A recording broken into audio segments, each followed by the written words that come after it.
स्त्री धर्म के विषय में पूछा तो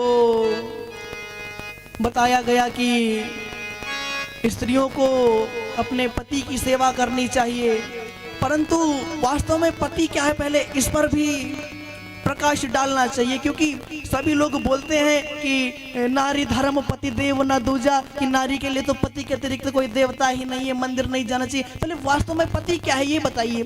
जो भरण पोषण करे, हर प्रकार की आवश्यकताओं को पूर्ण करे और कभी पत्नी को ये एहसास ना दिलाने होने दे कि वो किसी के अधीन है, वो वास्तव में पति है।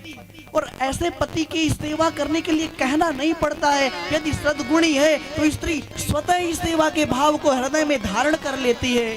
तो केवल पत्नियों को ही शिक्षा नहीं देते हमारे शास्त्र, पतियों को भी बहुत सारी शिक्षाएं दी गई हैं, और शिक्षाएं तो सभी को दी जाती हैं। हमारे शास्त्रों का कार्य ये शिक्षाएं देना। स्त्रियों के लिए बताया कि केवल श्रृंगार ही नहीं करना सब कुछ है, और भी बहुत सारे कार्य करने को हैं। अपने बालकों को अच्छी शिक्षा प्रदान करो। क्या बताया कि जननी जने तो संत जन कई दाता कई सूर, वाते भल तू बांझ रे मती गवावे नूर। यदि संतान को आपने जन्म दे दिया और वो धुंधकारी जैसा हो गया तो आपको पाप पड़ेगा।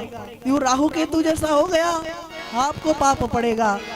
और यदि वो ध्रुव प्रहलाद जैसा हो गया तो आपका जीवन धन्य है, आपने स्त्री धर्म का पालन कर लिया। और अच्छा, श्रृंगार के विषय में भी 16 श्रृंगार का नाम तो बहुत सुनते हैं, यद्यपि मुझे इस विषय पर बहुत ज़्यादा व्याख्यान देना तो नहीं चाहिए, परंतु बता देता हूँ आप लोगों को। संभवतः 16 श्रृंगारों में क्या क्या वस्तुएं आती हैं नहीं ज्ञान होगा। यादव मज्जन चीर चारु तिलकम नेत्रांजनम कुंडलम नासा मौक्तिक हार केश कुसुमम सिंदूर वस्त्रम परम देहे चंदन लेप कंचुक मणि क्षुद्रावली घंटिका तांबूलम कर कंकड़म चतुरता श्रृंगार का षोडशा। कि सर्वप्रथम स्नान करना पहला श्रृंगार है।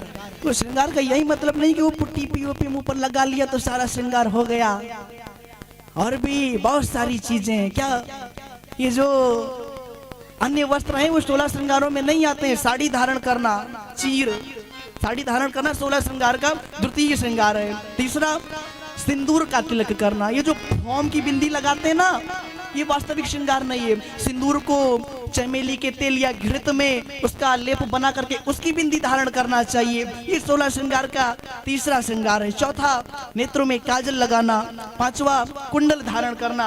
छठा नाक में नथ पहनना। सातवां मोतियों की माला गले में धारण करना।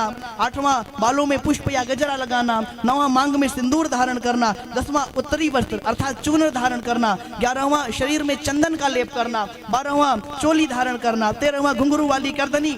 14वां पान खाना। वो लाली लगाने को श्रृंगार में नहीं बताया गया, पान खाना है श्रृंगार। 14वां पान खाना। 15वां हाथ में कंगन पहनना। और 16वां सबसे विशेष श्रृंगार है चतुरता। कि आप इस प्रकार से अपने जीवन को व्यतीत करें कि कोई अन्य पुरुष आप पर दृष्टिपात ना करने पावे, कोई अन्य पुरुष आपका लाभ ना लेने पावे, कोई आपको गलत दृष्टि से ना देखने पावे। इस प्रकार से चतुरता का जीवन में बहुत महत्व है ना। वो चतुरता इसलिए ना दिखाओ कि हम दूसरे की चीजें हड़प लें। चतुरता बस इसलिए होनी चाहिए कि मैं अपनी चीजों की सुरक्षा कर सकूं।